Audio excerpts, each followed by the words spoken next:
fans, welcome back to Room 237 as I continue my marathon of Italian horror and Giallo films.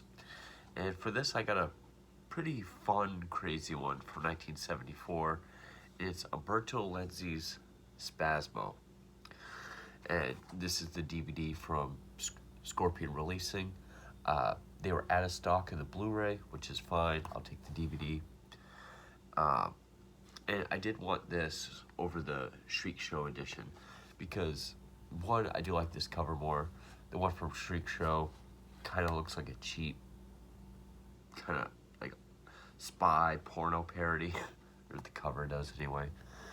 This cover, even though this looks like a mannequin, and a mannequin does play a big role in the plot, really looks like a Tool cover. But, directed by Umberto Lenzi, and I really want to get more from him. I know he has 4 Gialli with Carol Baker, this, Eyeball, that might be it, the 6. I've seen his cannibal films. I like those. I did buy this, and it tricked me. It says Kiss Me, Kill Me, directed by Umberto Lenzi, which is the alternate title for So Sweet, So Perverse, but it's also the alternate title for the 1973 film Baba Yaga, which is what this is. So, and the credits are all mixed. I had to put it in to find out which one it is. This is a poor bootleg. Spasmo. Now, it has 5 writing credits, one of which is Lenzi. So, more of what I was just saying, I do want to get more Gialli by Lenzi. And originally, this was going to be directed by Lucio Fulci, but he opted out of it. Lenzi took over, kind of redid the whole script, even adding the whole aspect with the mannequins, which I think is a neat touch, especially how it comes together in the end. And I do know that Lenzi has come out since and said that he does not like this film, to the point of he wishes he never directed it. I know there's a number of films of his that he's not very proud of, but yeah, this one he actually wishes he could take back. Now, it stars Robert Hoffman, Susie Kendall, Ivan Rasimov, Monica Monet, and Guido Alberti. I hope I pronounced that first name correctly. But that's a pretty good cast. I mean, you got Susie Kendall from both Torso and Birth Crystal Plumage. You got Ivan Rasimov from, Jungle Holocaust, Forbidden Photos of... No, that wasn't him. He's been in a number. He was also in Eaten Alive. And usually the bad guy kind of roles. Robert Hoffman, I liked him in Black Veil for Lisa. Naked Girl Murdered in the Park, he was pretty bland. This is a little mixture of both. There's parts where he's okay, other parts where he's pretty wooden. Susie Kendall does well. There are parts where she feels kind of off, but then as you get further in the film, you know why.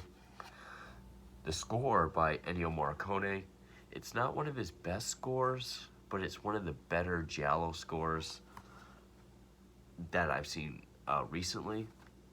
Especially the softer parts, like the main theme, I really like. The intense parts are interesting, especially when everything comes together for Hoffman's character, named Christian. It's got like this screechy kind of like violin, not as fast as Psycho, but no, like slower. I like that. And this is another one of those Gialli that, one, it's kind of like a Rosemary's Baby type thing, where there's this great big conspiracy against the main character. At least he thinks so.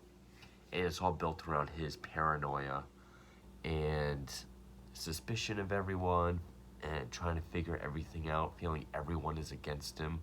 This big plot.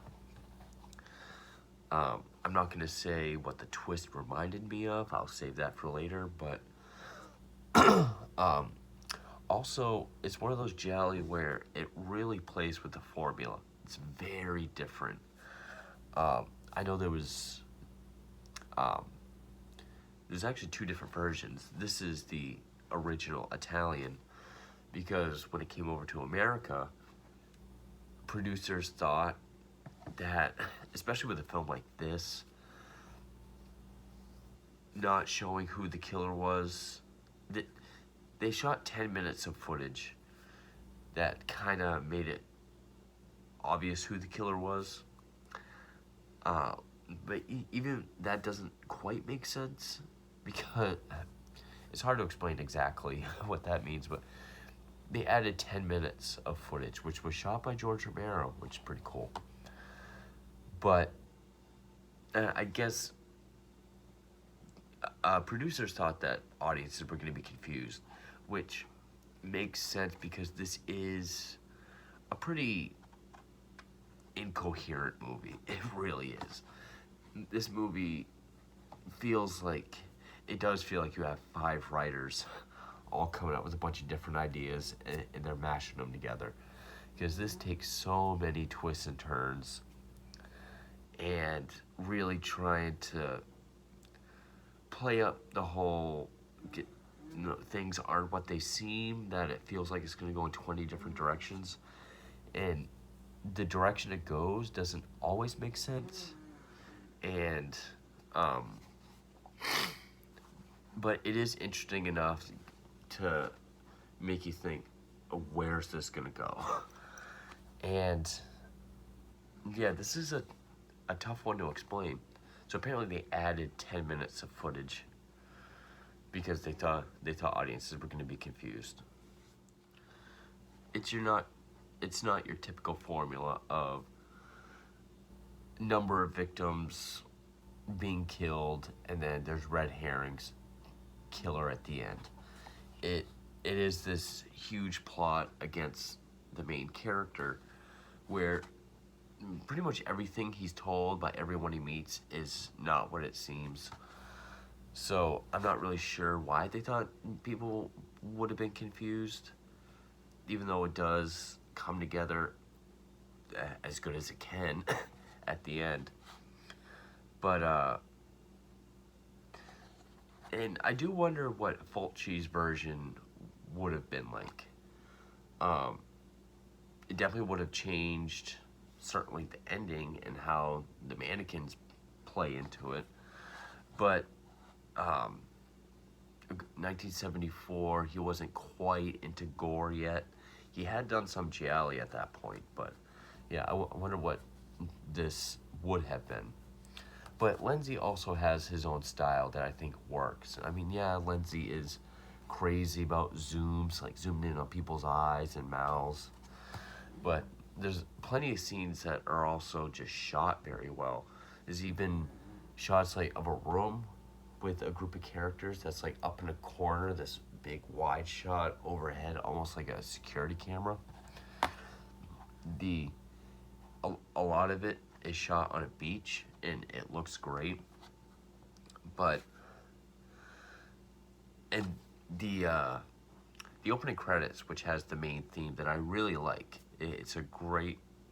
It's not Morricone's best score, obviously, but it is a very good one.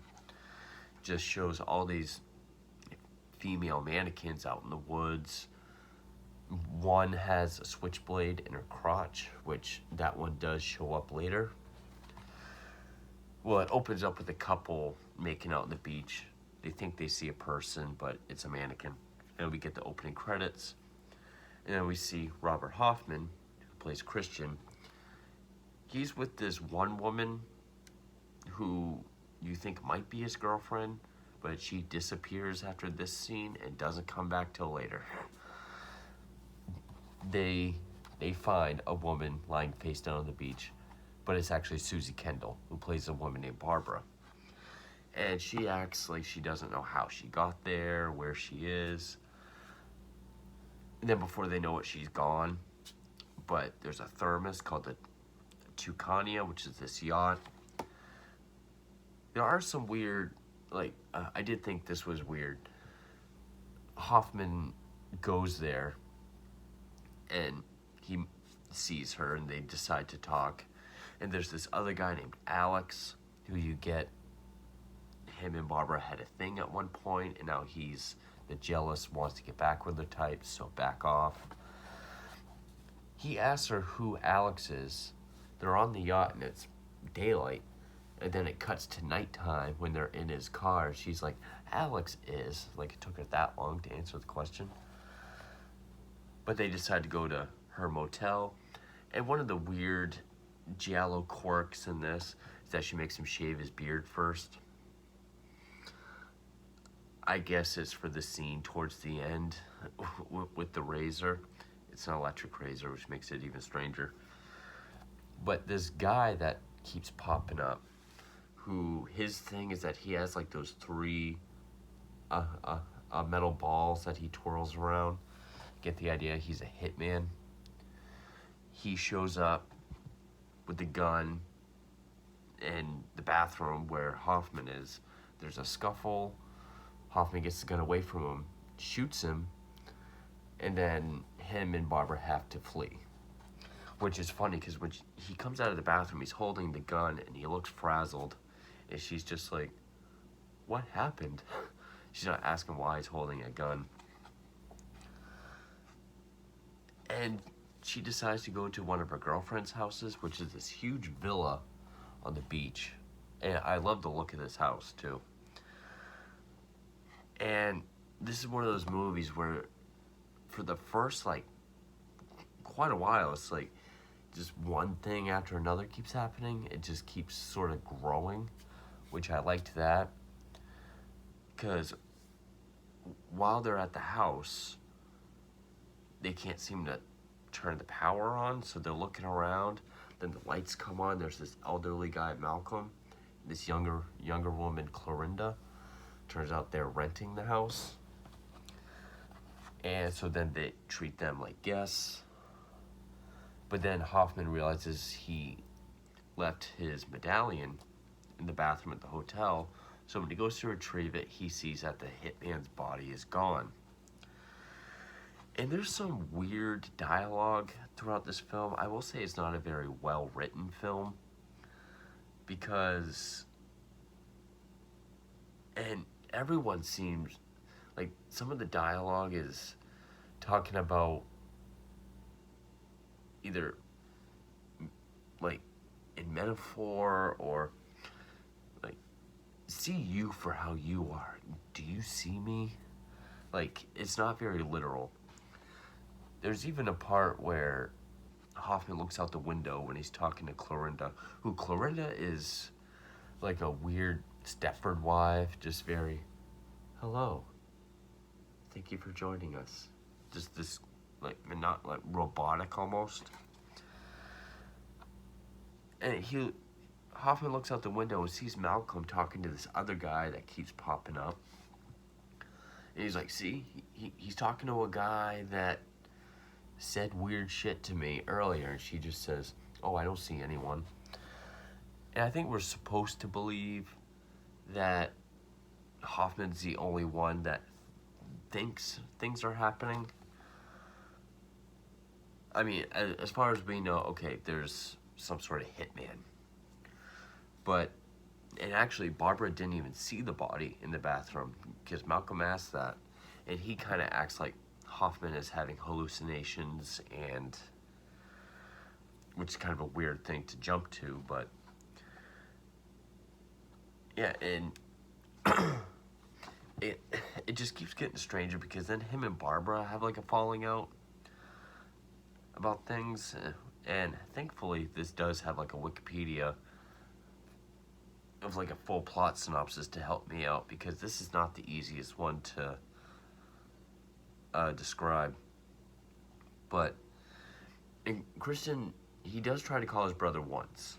His brother's name is Fritz, played by Rasimov, looking like a dirty blonde night stalker, like always, which he's billed. He's like the third billed actor. He doesn't show up till almost over an hour into the movie. But,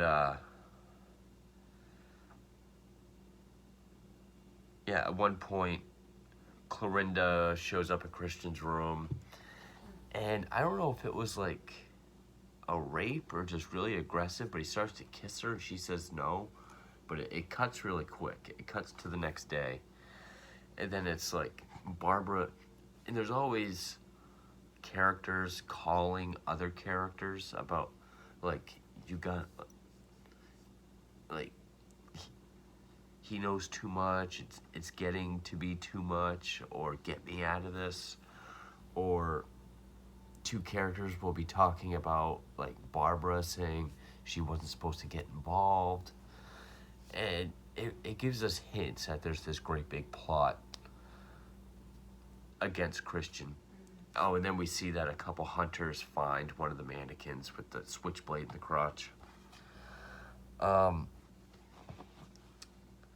It's really not until the next day, which there is another point that night where Christian goes to Adam's yacht to try to talk to him, and that's when the other guy that I mentioned, when he says he looks out the window, sees Malcolm talking,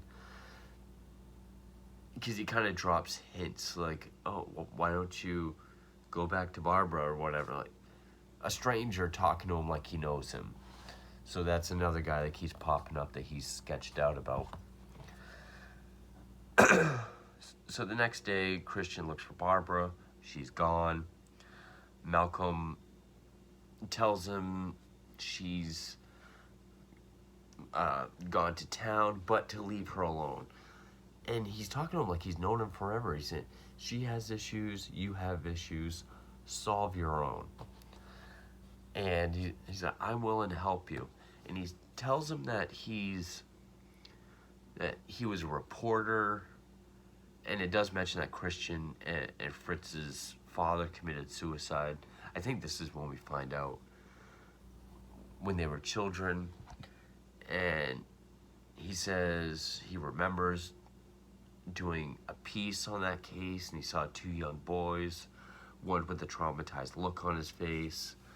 And when he saw Christian in his house the previous night, he saw that same look. It kind of like the Dark Knight Rises speech with "How I Know You're Batman." And of course, this freaks Christian out. And like I said, each scene, each preceding or succeeding scene, kind of, not all of them, but it does have a tendency to not quite add up to what or answer what happened previously. But because then after he leaves, it zooms in on Barbara, who is there, and it seems like Malcolm knew she was there the whole time. And there's also shots, like, there's a pair of gardening shears with blood on it, that first we see him drop it in the well, but then he keeps seeing it pop up around the house. He keeps thinking he sees the hitman, who we find out his name is Tatum. He thinks he sees him on the grounds.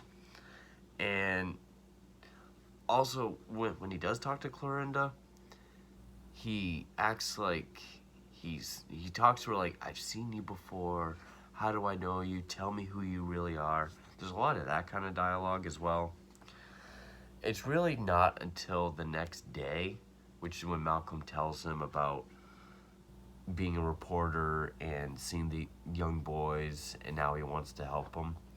It's not really until after that does the movie really pick up and become more interesting and a little bit more cohesive, because he's driving down the road and he hears these bumps. So when he pulls over and checks the trunk, Tatum's body is in it.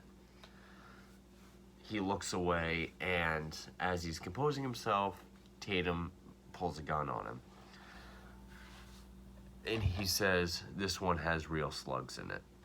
Which makes sense because the first time we see Tatum, it's up close of his hand, taking the bullets out of the clip, and it's all up close, and then it pulls out as if to really draw attention to it.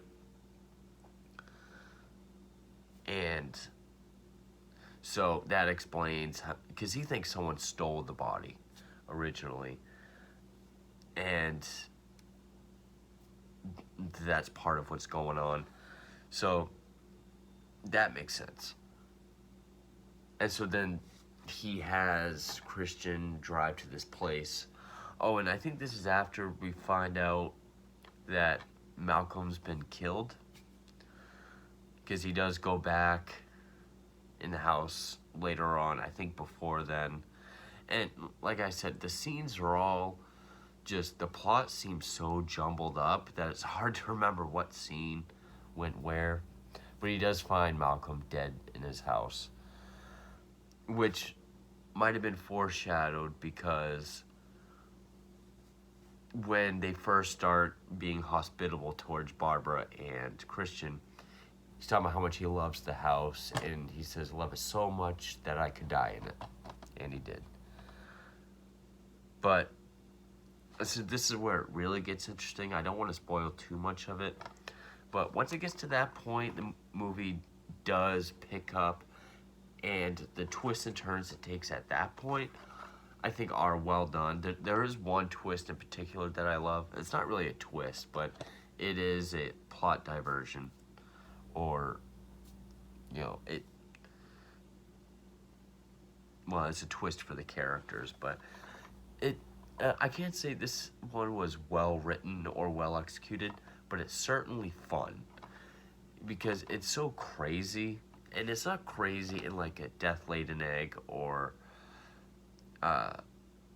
Deadly Sweet kind of way, just with the writing and the ideas, just how the characters are, like this Rosemary's Baby, Stepford Wives, big conspiracy plot against the main character type of Giallo.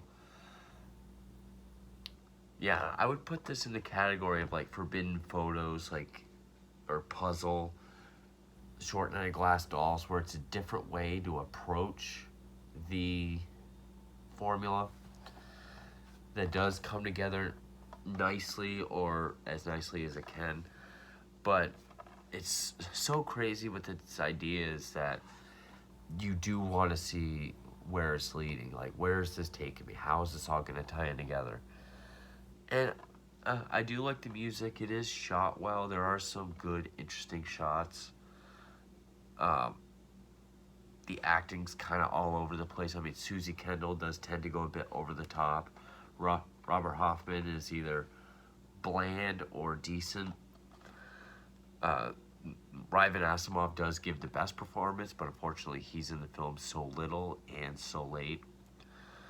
But once you find out that Tatum, that hitman, is still alive and confronts Christian again on the road, that's where the film really picks up. So I'm not going to spoil anything after that. But yeah, if you just want a crazy, different Giallo, definitely check this out. I wouldn't call it great. It's not a contender for an honorable mention for my top 10. But yeah, I definitely don't hate it as much as Lindsay did. I can see why he might not be proud of it, because not a lot of it makes sense. It's not executed the best, but it's still certainly fun. So with that, I'm going to get into spoilers.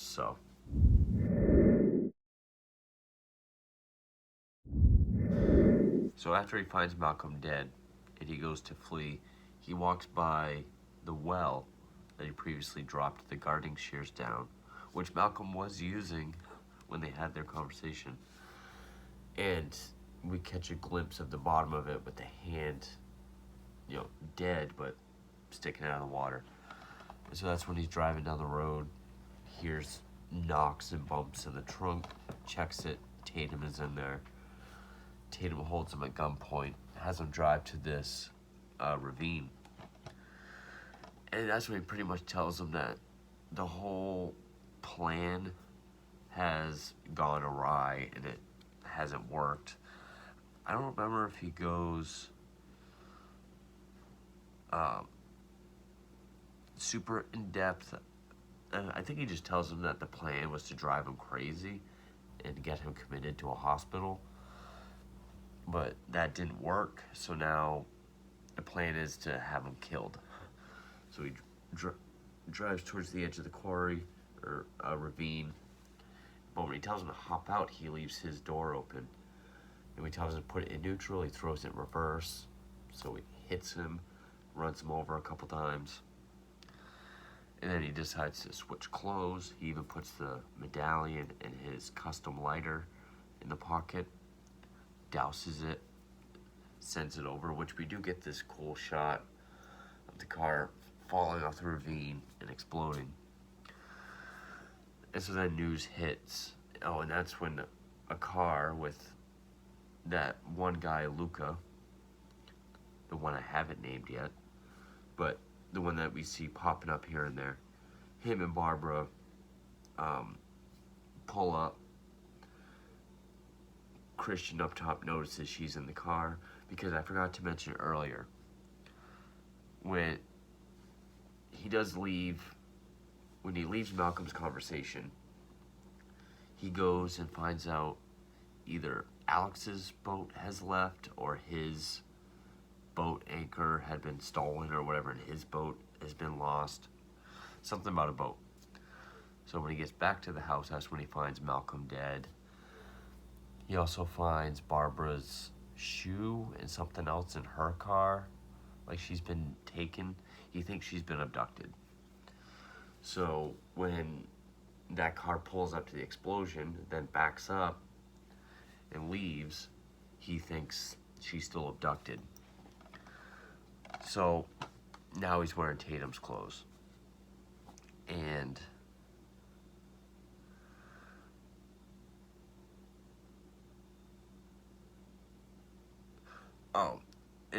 and maybe I'm mixed up, because maybe this was after he left. Oh no, this is messed up, because eventually he goes back to that girlfriend from the beginning. He does go back to her house, but when he leaves the quarry, he hitchhikes, gets picked up by this woman who I'm guessing thinks he's a male prostitute because he was near prostitutes. And she has this weird line, "You remind me of a dying chicken," whatever that means. But when she mentions go to the motel, he freaks out. He probably thinks this conspiracy cycle starting all over or whatever. So he opts to get out, and he goes back to that first girl's house. And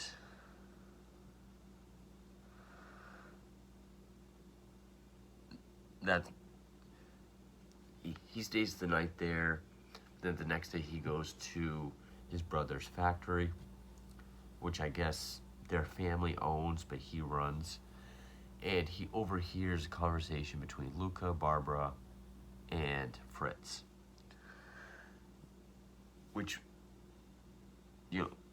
Fritz and Luca talk about how, yeah, this is part of the plan now. He wasn't willing to be crazy or go crazy, so this had to happen. Barbara didn't know he was going to get killed. And Fritz doesn't really show any emotion. He's just talking about how, like, well, I tried to help him. He's always been crazy. He wouldn't let me help him. He was supposed to be in a hospital, but, it's still better this way. And they believe that Tatum got away, like he was paid off and he left. He tells Barbara to just go with Alex, get away, and let everything blow over.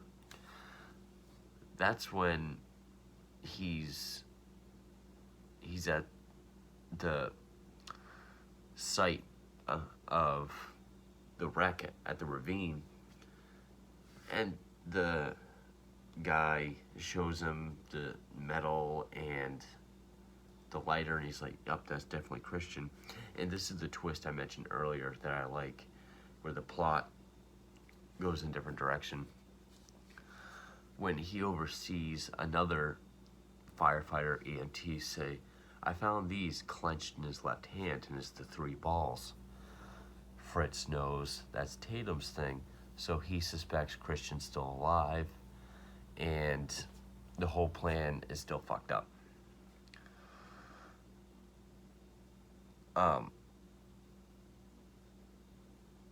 So we see Alex and Barbara at the motel. They're gonna pack up and leave. And she goes in the bathroom, sees the electric razor, and like hugs it. Then when Alex leaves to get his stuff ready, Christian pops out. She seems happy. She apologizes. They admit they love each other. And then out of nowhere, as they're making out, he keeps saying, "Not you, not you," and starts strangling her. And he's having these flashbacks to who was it? Which, yeah, like I said, this is, I think whoever wrote this Wikipedia page is just as messed up as I am. But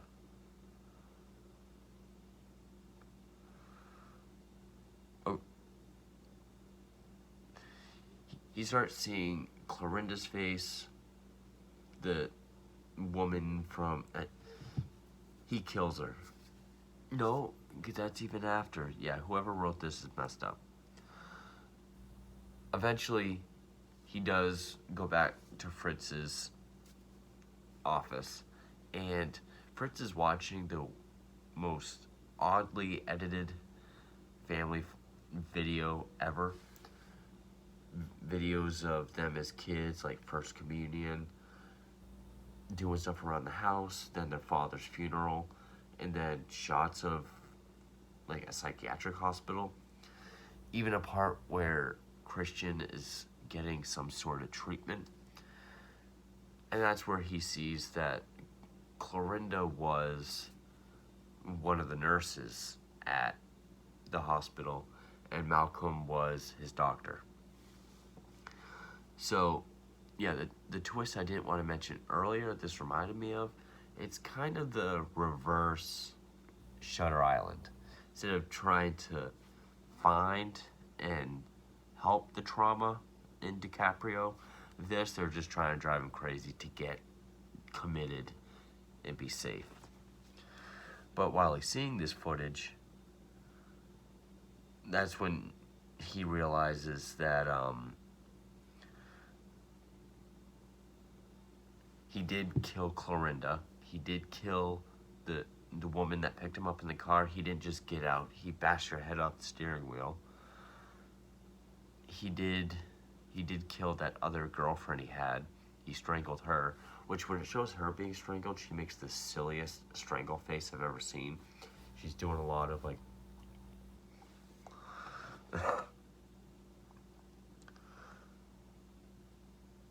and then he just leaves. And so, but this, I'm pretty sure this is when he goes to Barbara's motel and he strangles her. And I think it's made a little bit more clear that he killed all those people. And then I will say this is probably Hoffman's best part of the film. It's because when Alex does show up, he finds the gun, and Christian's outside, and he just steps out, and he walks towards him, and he looks like a man that's made his decision. You know, he's teary-eyed, and he just says, "Go ahead." Alex shoots him. He wanders off, and he dies on the beach. I'm guessing that's where the movie ended. For like the alternate version, I'm not sure, because it would have come full circle. Body on the beach, body on the beach. But then it shows this scene at the end with Fritz reading this letter from the hospital saying, you know, your brother's diagnosis is the same as like your grandfather's who died in a mental hospital, and his disorder is hereditary. His mental state could further deteriorate, go into homicidal mania, and he needs to be here by September 30th. I guess they know when his mind will completely break down. Even all other things not considered. Which then we see him flip the calendar, today's the 30th. But then he goes in this back room where he has all these lingerie-clad mannequins, and he goes up to one in particular and just keeps stabbing it. And we do see many of the mannequins have stab marks or they're messed up in other ways. So, and then it ends with him looking crazy into a mirror with the words hereditary, repeating. So I guess he has it too. But I think he knows it, and maybe he's always just, because it even talks about, like, Barbara talks about how, tells him you want a Christian put away so you can have the factory all to yourself. So it's like I said, a lot of ideas that don't all blend together. Also, it might have even been hinted at in the very beginning, because when we first see Christian and that first girl, they're walking the beach and he's talking about how they used to go to this beach as kids, but one time there was a strangled dog that was found, and she cuts off the story. Maybe he did it. Maybe it was a sign that he did it and forgot about it. Maybe that was his foreshadowing. But this movie has a lot of good ideas, a lot of good moments. I do like the premise, the overall core premise of, okay, they gotta drive this guy crazy because he's messed up and he's a danger to himself and others. And then the twist being the brother that's out and, well established in society also has it. That could have been a good twist, but I do feel like there's too many eggs in the basket with this one, especially ideas and just the way it. I like how off-putting, unsettling, and disjointed some of the performances are. It does help since they're all essentially acting. For Christian, that makes sense, and it does add to the paranoia atmosphere. I love the score. I love Morricone's score. Just unfortunately, the execution is so incoherent, at worst incomprehensible. And I mean, so like, does Christian also have his own mannequins that he just dumps out in the woods? Because there's several scenes where we see them hanging from trees, or they're dumped and discarded out in the woods. Because we see Fritz has his own back secret room for them. I'm guessing that's his therapy.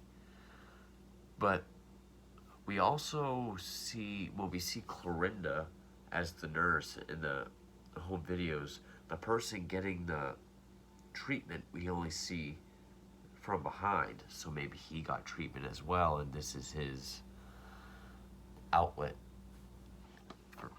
for controlling it. But he also looks like he's just figuring out that he's psychotic, with the hereditary playing over and over and over again. But yeah, I think too many ideas, but it's certainly fun, like I said, and you definitely do want to see what it's leading to and where it's going to end. But also, very rarely do you have your lead being the killer, and because the movie is shown through his perspective. So, not often do you find out that your lead, the one that's trying to figure out what's going on, is the killer the whole time. And this is what I mean by, I don't know why they thought American audiences would have been confused because, I mean, there's not like a killer throughout, and it shows us all the stuff at the end and talk about being mentally disturbed. Maybe they thought American audiences would have been confused between Christian and Fritz. I don't know. I don't know where the confusion lied, but yeah, Spasmo, at best, it's fun. It's not a terrible movie. I'll just say that the story can be incomprehensible at times. So I have a few more Jelly to get to before I get to the Argento ones. Getting down to the end of it, the final less than a dozen at this point. This video went on way longer than I wanted it to, but anyway, before my next pickup, I do have Perversion Story, and I did just pick up the Murder Clinic, which is another pre-Argento era one. So I'm pretty curious about this.